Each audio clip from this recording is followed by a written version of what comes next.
हमारे बाल आखिर उगते कैसे हैं और कैसे बढ़ते हैं? और बाल हमारी खोपड़ी पर होते ही क्यों हैं? क्या इनकी जरूरत है और हमारे बाल झड़ते क्यों हैं?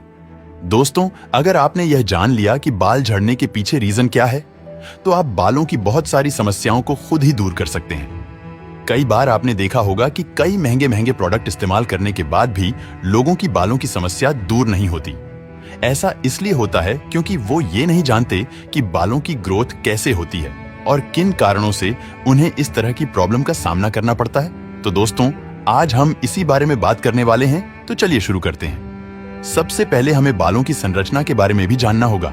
सिर की त्वचा के अंदर वाले हिस्से को हेयर फॉलिकल कहते हैं, जबकि ऊपर वाले हिस्से को हेयर शाफ्ट कहते हैं। हेयर फॉलिकल बनने में 22 हफ्ते का समय लगता है। हमारे पूरे शरीर में लगभग 50 लाख हेयर फॉलिकल होते हैं, जबकि सिर पर कुल 1 लाख हेयर फॉलिकल होते हैं। शार्प में 3 भाग होते हैं। सबसे बाहर रहने वाले भाग को क्यूटिकल कहते हैं। क्यूटिकल के नीचे एक बड़ा स्तर रहता है जिसे कॉर्टेक्स कहते हैं और बीच वाले भाग को मेडुला कहते हैं। चमड़ी के अंदर रहने वाले बाल के भाग को रूट कहा जाता है। बाल के बढ़ने से रूट धीरे धीरे शार्प में बदल जाता है और 1 महीने में बाल आधा इंच या 1 वर्ष में 5 से 6 इंच बढ़ता है। रूट एक गड्ढे में होता है जिसे फॉलिकल कहते हैं। फॉलिकल से ही बाल निकलता है। एक फॉलिकल से एक बाल या एक से अधिक बाल भी कई बार निकल सकते हैं। फॉलिकल नाशपाती के आकार की पैपिला से बना होता है। ये पैपिला चर्म का भाग होता है और फॉलिकल के संगम पर ही बाल बनता है। पैपिला ब्लड वेसल से जुड़ा रहता है। इसी से रूट को वो सारे न्यूट्रिएंट्स मिलते हैं जिनसे बाल का निर्माण और उसकी वृद्धि होती है। जैसे जैसे इसमें न्यूट्रिएंट्स मिलते हैं, सेल्स वृद्धि करते हैं और धीरे धीरे बड़ी होने लगती है।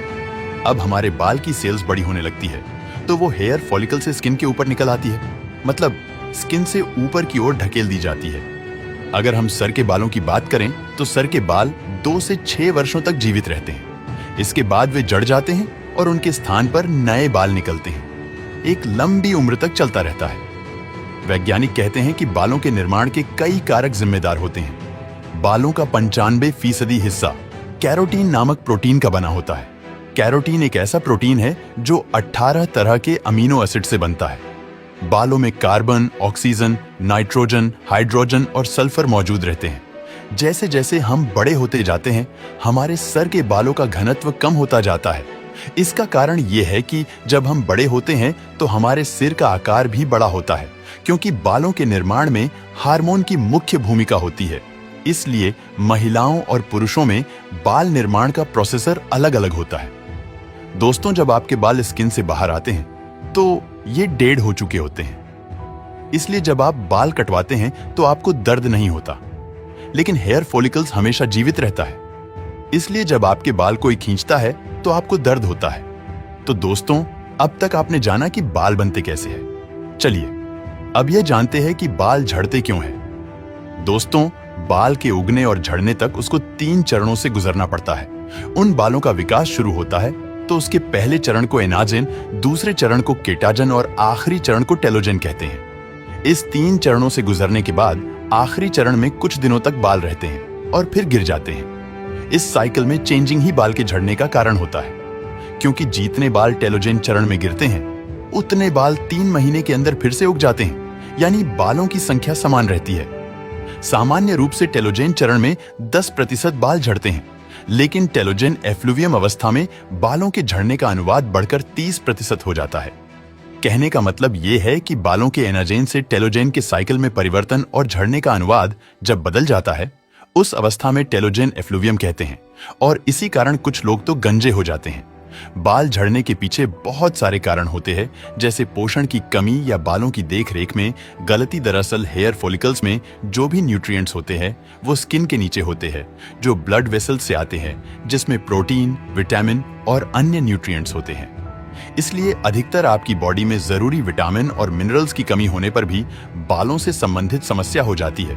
इसलिए हेयर फॉल के लिए कोई भी प्रोडक्ट इस्तेमाल करने से पहले ये जान लीजिए कि कहीं आपकी बॉडी के अंदर कोई न्यूट्रिएंट्स या विटामिन की कमी तो नहीं है। तो दोस्तों, अब तक आपको बालों से संबंधित सभी सवालों के जवाब मिल गए होंगे, सिवाय एक के बालों का सिर पर क्या काम है। तो चलिए यह भी जान लेते हैं। दोस्तों, बाल हमारे शरीर पर एक बहुत ही महत्वपूर्ण भूमिका निभाता है। हमारे सर पर बालों का एक महत्वपूर्ण कार्य हमें सूरज की तेज धूप से बचाना होता है। यहाँ तक कि हमारी पलकें भी हमें सुरक्षा प्रदान करती है, जिनसे पसीना और बारिश का पानी हमारी आंखों से दूर रहता है। इसे हमें एक प्रकृति के उपहार के रूप में देखना चाहिए।